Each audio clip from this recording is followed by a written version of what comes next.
प्यारे दोस्तों, अस्सलाम वालेकुम। आप देख रहे हैं इरफानी नेटवर्क यूट्यूब चैनल और मैं हूं मोहम्मद इरफान झारखंड। दोस्तों, आज एक बड़ी खबर लेकर आप लोगों के सामने आए हैं। जी हां दोस्तों, वो खबर जुड़ी है बैतुल मुक़द्दस। जी हां दोस्तों, किबला अव्वल, मुसलमानों का पहला किबला बैतुल मुक़द्दस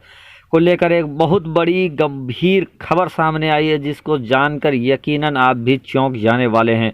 कैसे यलगार कर दिया है कुछ मुस्लिम कंट्रियों ने बैतुल मुक़द्दस को आज़ाद कराने के लिए, और उसके बाद क्या माहौल बनता जा रहा है, कब क्यों कैसे बैतुल मुक़द्दस से जुड़ा बड़ा मामला मैं आप लोगों के सामने रखने वाला हूं इस वीडियो के अंदर। तो उससे पहले कि आप तमाम बातों आप तक पहुंचाऊं, आपसे रिक्वेस्ट करूंगा, तो गुजारिश करूंगा कि अगर आप पहली बार मेरे यूट्यूब चैनल इरफान नेटवर्क पर विजिट कर रहे हैं तो जल्दी से मेरे चैनल को आप सब्सक्राइब कर लें। साथ ही साथ बेल के बटन को ऑन कर दें, ऑल नोटिफिकेशन के ऑप्शन को दबा लें, ताकि आने वाला हर वीडियो सबसे पहले पहुंच सके आप तक। तो दोस्तों, चलिए हम बात करते हैं किबला अव्वल बैतुल मुक़द्दस की।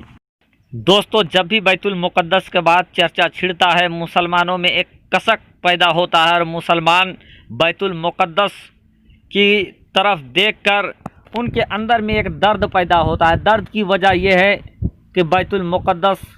इजराइलियों के कब्ज़े में है, इजराइल में स्थित है, और इजराइल और फ़िलिस्तीन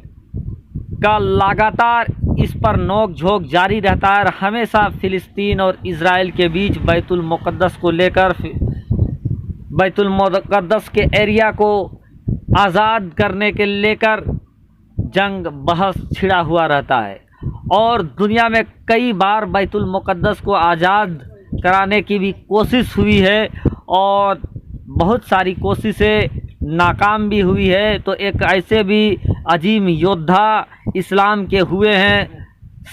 सलाउद्दीन अय्यूबी, जिन्हें फ़ातह बैतुल मुक़द्दस कहा जाता है, जिन्होंने बैतुल मुक़द्दस को आज़ाद कराया था। वहाँ पर जो मेंबर शरीफ था, वो मेंबर शरीफ भी उन्होंने बदला था बैतुल मुक़द्दस। तो सलाउद्दीन अय्यूबी की राह में चलने वाले बहुत सारे ऐसे मुस्लिम कंट्री हैं इर्द गिर्द के, जो चाहते हैं कि वो भी सलाउद्दीन अय्यूबी की तरह एक बार फिर से बैतुल मुक़द्दस को स्वतंत्र कराए, बैतुल मुक़द्दस को आज़ाद कराए। और बैतुल मुक़द्दस के ऊपर इसीलिए बहुत हमेशा रार छिड़ा रहता है, टकरार छिड़ा रहता है, ख़ास करके बैतुल मुक़द्दस के ऊपर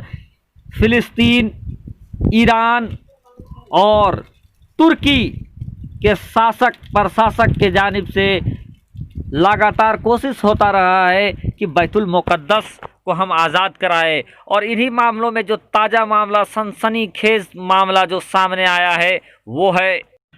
दोस्तों दुनिया के मंच में जो एक बार फिर से यलगार किया है, और दुनिया के मंच में जो एक बार फिर से हलचल पैदा हो गया है, वो मुद्दा एक बार फिर से आ गया है बैतुल मुक़द्दस के ऊपर। जी हाँ दोस्तों, एक कंट्री जिनको दुनिया ईरान के नाम से जानती है, ईरान ने यलगार कर दिया है बैतुल मुक़द्दस के ऊपर, और खुले तौर पर उन्होंने ये चेतावनी जारी कर दिया है कि वो किसी भी हाल में बैतुल मुक़द्दस को आज़ाद करके रहेंगे। और इसी के बाद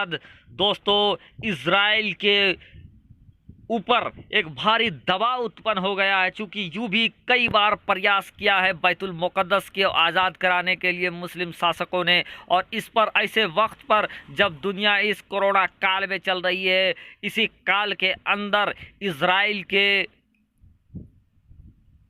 ऊपर ये दबाव की स्थिति उत्पन्न हो रही है कि ईरान ने, और ईरान के सुप्रीम लीडर आयतुल्लाह ख़मेनी ने ये बात कही है कि वो किसी भी हालत में बैतुल मुक़द्दस को आज़ाद कराएंगे। साथ ही साथ बैतुल मुक़द्दस के आज़ाद कराने में जो लोग भी प्रयास कर रहे हैं, या जो संस्थाएं बैतुल मुक़द्दस को आज़ाद कराने के लिए प्रयास कर रही है, वो उन तमाम लोगों को वो मदद करेंगे। तो दोस्तों, एक बार फिर से गरमा गया है बैतुल मुक़द्दस। बहुत सारे लोगों को बैतुल मुक़द्दस के बारे में मालूम है, बहुत सारे लोग ऐसे भी अभी होंगे मॉडल ज़माना के जिन्हें बैतुल मुक़द्दस के बारे में मालूम नहीं है। तो मैं उनको बता देना चाहता हूँ कि काबा शरीफ के क़िबला होने से पहले बैतुल मुक़द्दस ही दुनिया भर के मुसलमानों का क़िबला था, इसीलिए बैतुल मुक़द्दस को किबला अव्वल भी कहा जाता है। और इसी को लेकर एक बार फिर से दुनिया की सियासत गरमाती हुई नज़र आ रही है, क्योंकि ईरान ने सीधे तौर पर इजराइल को धमकी दे दी है, इजराइल को एक तरह से वार्निंग दे दिया है, जिसके बाद आप जानते हैं कि इजराइल के साथ हमेशा यूएस भी खड़ा हो जाता है, अमेरिका भी खड़ा हो जाता है। और वहीं बैतुल मुक़द्दस के हर एक मामले पर जो सबसे मुखर होकर जो आवाज़ उठाते रहे हैं अभी तक, और कई बार बैतुल मुक़द्दस पे लगाई जाने वाली पाबंदियों के ख़िलाफ़ जो सबसे मुखर चेहरा बनकर उठे थे, वो है तुर्की के प्रेसिडेंट, तुर्की के राष्ट्रपति तैयब रजब एर्दोगान, जिन्होंने हालिया ही वक्त में जब जांच पड़ताल करने के लिए इजराइल ने मेटल डिटेक्टर जैसे चीज़ों को लगाना चाहा था बैतुल मुक़द्दस के सामने, तो इसका भरे पूरे तौर पर तैयब रजब एर्दोगान ने इसकी मुखालिफत किया था, और जिसके बाद इजराइल को अपना वो मंसूबा त्यागना पड़ा। दोस्तों, बैतुल मुक़द्दस को लेकर कई बार तुर्की और इजराइल आमने सामने आ गए हैं, और तुर्की का जो इस्लाम के प्रति रवैया है, जो मुसलमानों के प्रति रवैया है, वो जग जाहिर है। तुर्की मुसलमानों के ऊपर जहाँ भी जुल्म व सितम होता है आवाज़ उठाता रहा है, और इंशाअल्लाह आवाज़ उठाता ही रहेगा तुर्की। और तुर्की ने कई बार इजराइल को कड़ी चेतावनी दिया है, कई बार इजराइल को बैतुल मुक़द्दस और फ़लस्तीन के लोगों के ऊपर जो बर्बरियत की जो शिकायतें आती रही है उसके ऊपर भी वार्निंग दे चुका है तुर्की। तो एक तौर पे जहां इजराइल को ईरान ने खुले तौर पर चेतावनी दी है बैतुल मुक़द्दस को आज़ाद करने के लिए, तो यहीं ये कहना अतिशयोक्ति नहीं होगा कि अगर कुछ भी होगा तो फ़ौरन इजराइल ईरान के साथ और इजराइल के ख़िलाफ़ तुर्की भी उतर सकता है तो मैदान में। तो बैतुल मुक़द्दस की आज़ादी के लिए तुर्की और इजराइल ने अपने अपने तौर पर कमर कस लिए हैं, और चूँकि इजराइल का मामला आएगा तो आपके जाकर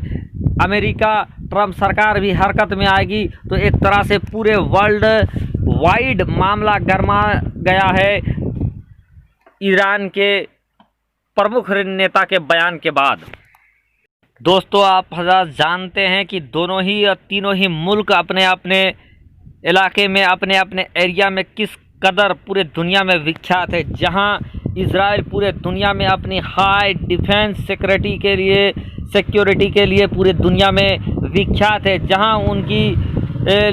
जो फोर्सेस हैं वो भी अपने आप को पूरी दुनिया में विख्यात है। जो इजराइल की जो खुफिया एजेंसी मोसाद है वो भी अपने जगह पर और पूरे वर्ल्ड में इसका भी डंका बजता है। तो वहीं टर्की के बारे में पूरी दुनिया जानती है कि टर्की के जो फौजी हैं वो कितने जुझारू हैं और किसी भी हालात में बड़े से बड़े सूरमा, बड़े से बड़े देश के दांत खट्टे करने के लिए हमेशा तैयार रहते हैं टर्की। वहीं पर दोस्तों आपने देखा कि फ़िलहाल ईरान और अमेरिका ने सीधे तौर पर जो वाक़या हुआ था जिसमें अमेरिका ने ईरान के प्रमुख जो कमांडर सुलेमानी था जिनको इराक में मार गिराया था, उसके बाद किस तरह से इस सुपर पावर के खिलाफ ईरान ने अपना रवैया दिखाया था और लगातार तमाम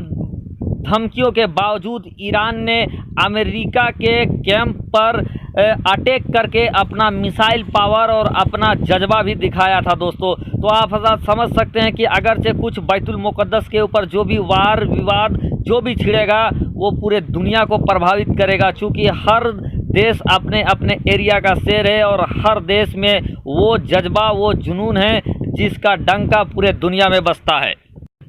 रब की बारगाह में यही दुआ रहेगी कि अल्लाह तबारक व तआला पूरे दुनिया में विश्व शांति बनाए रखे और बैतुल मुक़द्दस जो मुसलमानों का एक अजीम